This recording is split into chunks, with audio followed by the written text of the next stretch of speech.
ہم کریں گے ہر مظلوم کی حمایت۔ السلام علیکم ناظرین، میں ہوں حورین فاطمہ اور آپ دیکھ رہے ہیں حمایتی نیوز HD چینل۔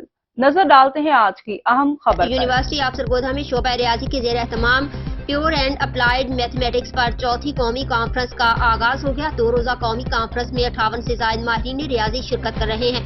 افتتاحی تقریب کی صدارت vice chancellor university of Sargodha professor doctor کیسر عباس نے کی، جبکہ اس موقع پر فیکلٹی، ممبران، ریسرچ اسکالرز اور طلباء بڑی تعداد میں موجود تھے۔ کانفرنس سے خطاب کرتے ہوئے پروفیسر ڈاکٹر کیسر عباس نے کہا کہ اس کانفرنس کا مقصد ملک بھر سے ریاضی دانوں، محققین اور طلباء کو بامعنی مکالمے کے لیے ایک پلیٹ فارم پر فراہم کرنا ہے۔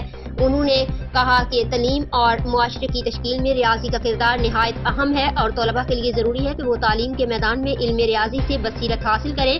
ڈین faculty of sciences professor doctor Amir Ali نے اپنے خطاب میں خالص اور اطلاقی ریاضی کی دوہری اہمیت کو اجاگر کرتے ہوئے انسانی علم اور تکنیکی اختراعات کو آگے بڑھانے میں ان کے تعلق پر زور دیا۔ چیئرپرسن شعبہ ریاضی پروفیسر ڈاکٹر محمد عباس نے کانفرنس کی افادیت پر روشنی ڈالتے ہوئے انہوں نے کہا کہ اس کانفرنس میں مقررین ریاضی کی مختلف شاخوں میں جدید ترین پیش رفت کے بارے میں اپنی بصیرت کا اشتراک کریں گے، جس سے شرکاء کو تحقیقی و علمی بصیرت حاصل کرنے میں مدد ملے گی۔